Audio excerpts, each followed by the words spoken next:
Қайырлы күн, менің каналыма қош келдіңіздер. Бүгін сүтші қыз, яғни молочная девочка пирожныйларын дайындайтын боламыз. Бұл торттың рецептісі негізі менің каналымда бар. Ссылкасын описанияға толық қалдырып кететін боламын. Сол жерден көріп алсаңыздар болады. Бұл пирожныйда жасағанда мен яғни сол рецепті 2 еселеп жасадым.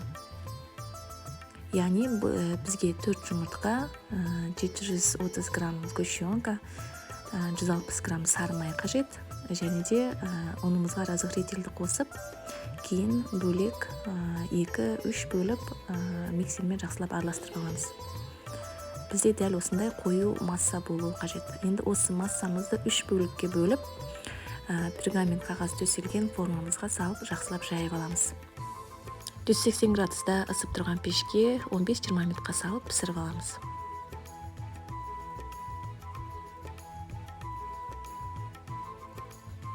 Енді кремімізді дайындаймыз. Кремде бізде сливки, 20% сметана және де қойытылған сүт, сгущенка. Бәрін жақсылап миксермен араластырамыз.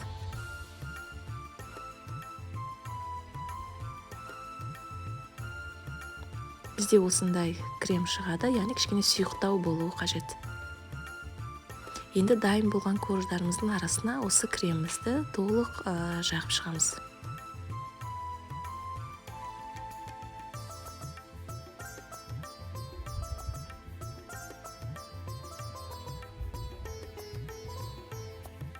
Арасына жаңғақ себеміз. Ол жаңғақ қандай болуы өз еріктеріңізде. Менде жер жаңғақ болды. Корждың әр қабатын мен дәл осылай кремімізді толық жағып шығып, жайып, жаңғағымызды салып болғаннан кейін коржымызды холодильникке 5-6 сағатқа салып аламыз. Яғни крем толық әр коржға сіңуі керек.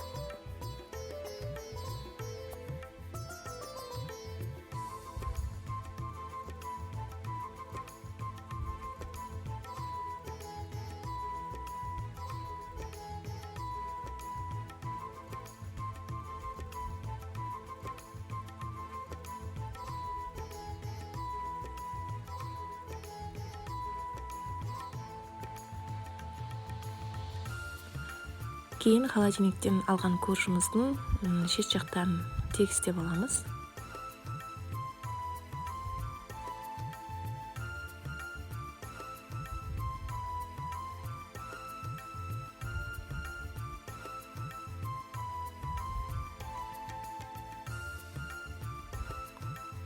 Жан-жағын тегістеп алғаннан кейін бірдей бөліктерге бөлеміз.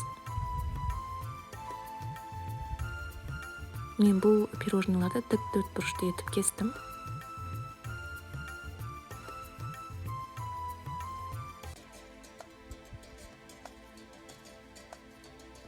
Пирожныйларымызды теңдей бөліктерге бөліп алғаннан кейін, енді әр қайсын бөлек әсемдейміз. Біраз бөлігіне мен шоколадты ерітіп осылай жағып шықтым. Бірде холодильникке салып қоямыз. Біраз бөлігіне шоколадты осылай үстіне узор етіп жақтым.